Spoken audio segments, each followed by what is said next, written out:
Good morning, Ward 8. Good morning, good morning, good morning. As I said to you, I'll be coming to you daily with my segment of Behind the Wheel with Fred Hill, the real deal.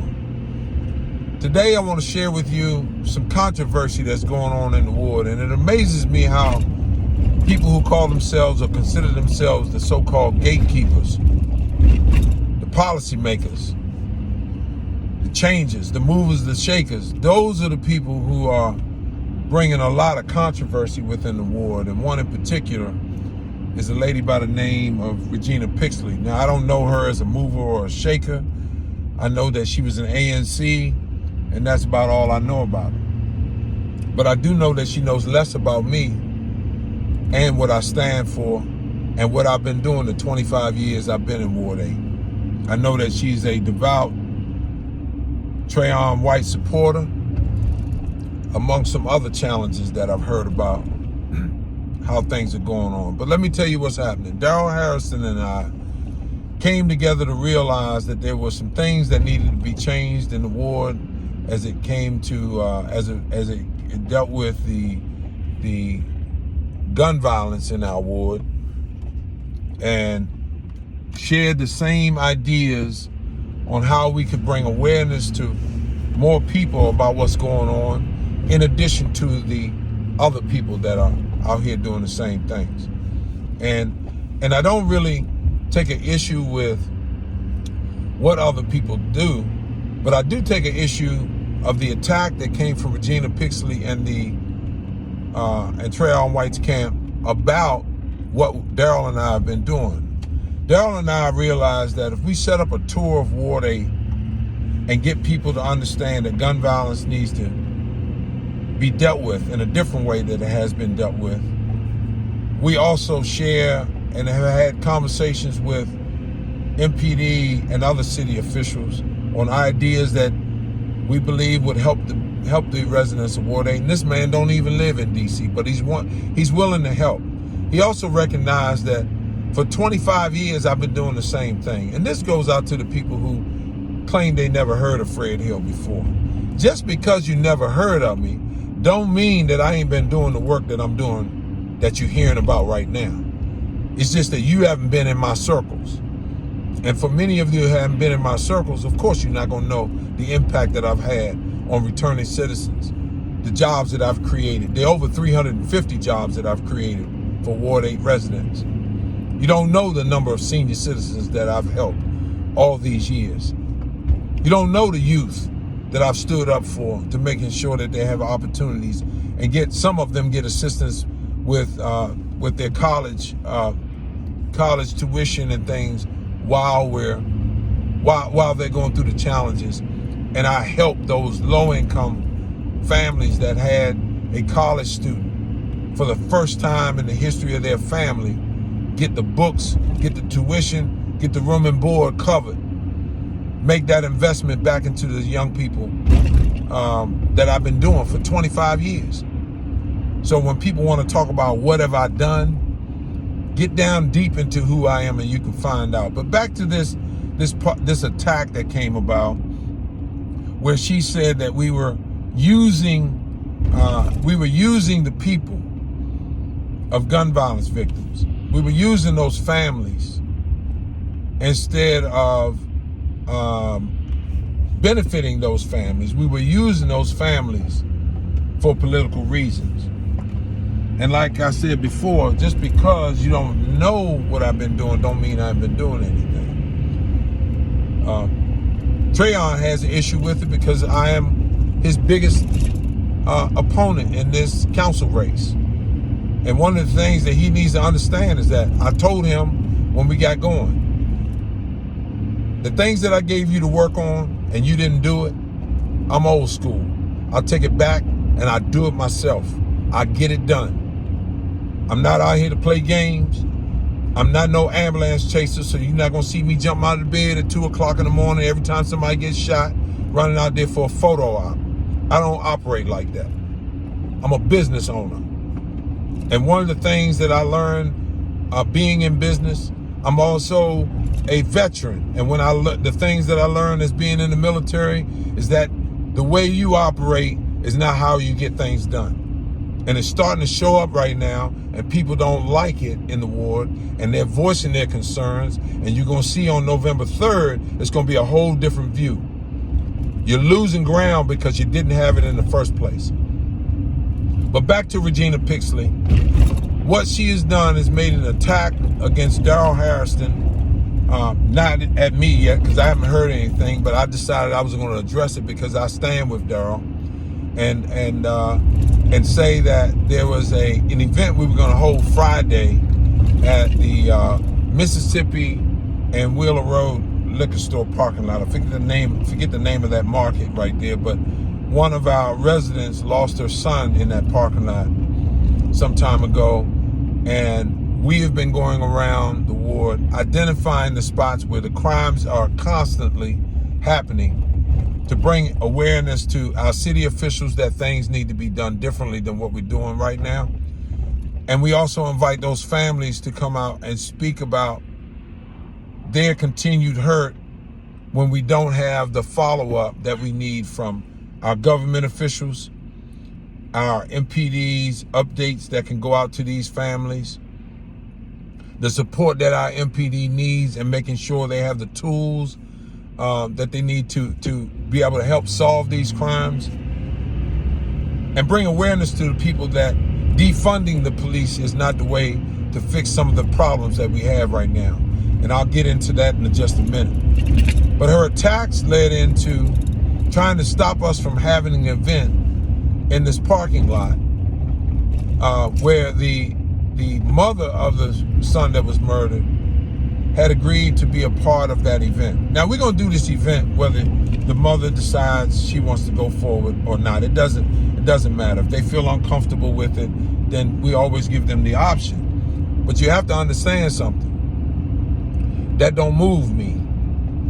I've always been the man I am today for the last 20-something years. And the difference between me and other people that are running for this seat is the person I am today is the same person I'm going to be come January when I'm sworn in. Same person I was 10 years ago. And that's one who does not believe that I need to fall for anything just to get something for myself.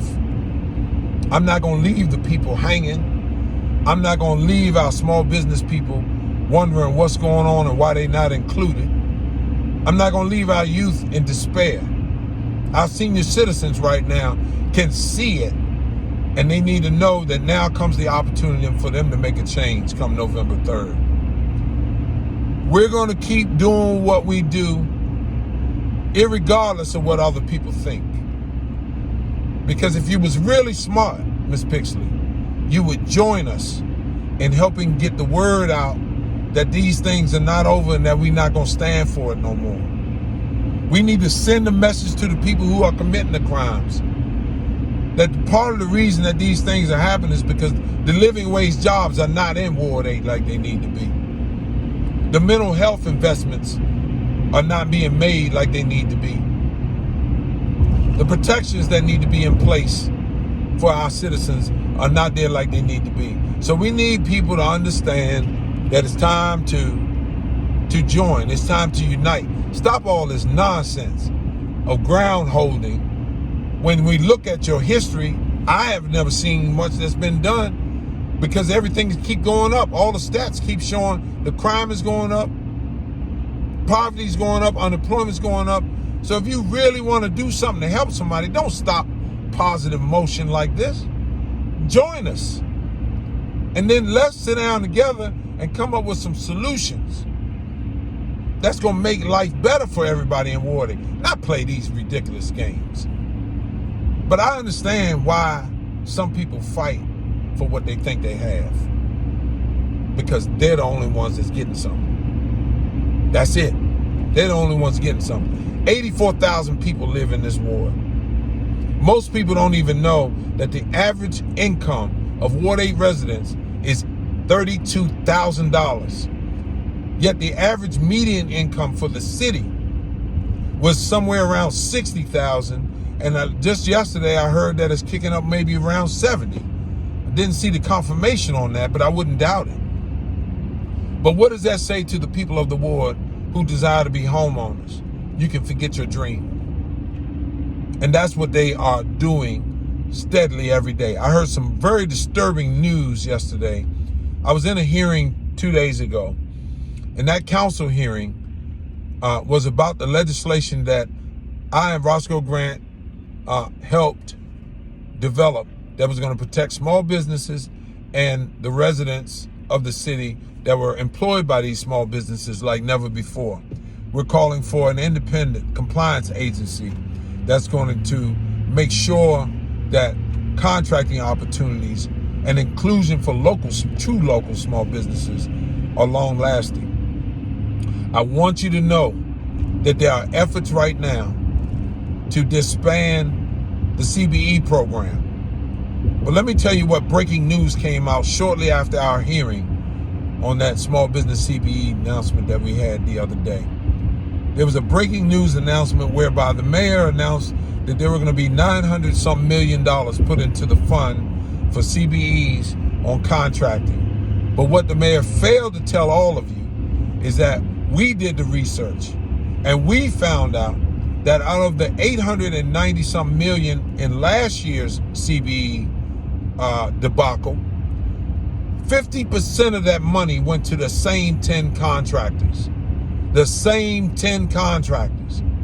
Now let's talk about the other 40%. An overwhelming majority, somewhere around 70 to 80% of that money remaining out of the $890 million went to companies that were not true CBEs based, headquartered here in Washington, D.C. And when you look at this, you come to understand this is why minorities don't have a fair shake in Washington, D.C. right now. We got our own people tearing us down, stripping us of opportunity, and not allowing us to be included in the things that Marion Barry spent so much of his time working so hard on building. We got our own people right now. We don't have the other people. We don't have white people doing it. We got our own people tearing down black families, black homeowners, black businesses in Washington, D.C. right now. So the mayor announces she's going to put out $910 million. And I think that extra $100 million that they throw it out there is going to get washed away, just like they tried to do the other part.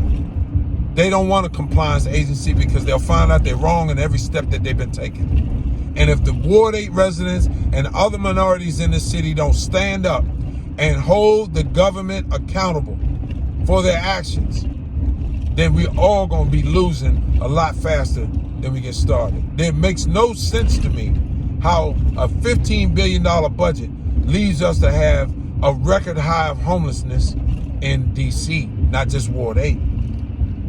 It amazes me how we don't have city leaders, the people elected to be our protectors to some degree, legislators, doing what they're supposed to do to make sure that they have a balanced protection level for all people. And it's not happening like it needs to be. So I call to you to wake up, educate yourself, and come out and vote for Fred Hill November 3rd for D.C. City Council, Ward 8. I'm number 2 on the ballot. And I need you to help me change, get Ward 8 the resources that it needs, because it's not coming from nobody else. First thing, one last thing you better understand. During the budget hearing, where the council member was absent for whatever reason, it wasn't because of no medical reason. It was his birthday. He was on vacation, he said. But imagine this. There's supposed to be 13 council people sitting around the table with a $15 billion bundle of money sitting in the middle. And our council member is absent. He's absent. That leaves the other 12 council people to reach in and grab what they want for their wards and leave Ward 8 with the scraps because we don't have representation. I'm telling y'all better wake up. If you don't demand what you need for you and your loved ones, your friends, your family, these people ain't gonna give it to you. They have no interest in giving it to you. That's why we elect who we want to represent us. And I stand before you as the only one capable, courage bound, and true to making sure that all people in Ward 8 benefit, not just a handful. Go vote November 3rd. Vote Fred Hill for D.C. City Council, Ward 8. Thank you.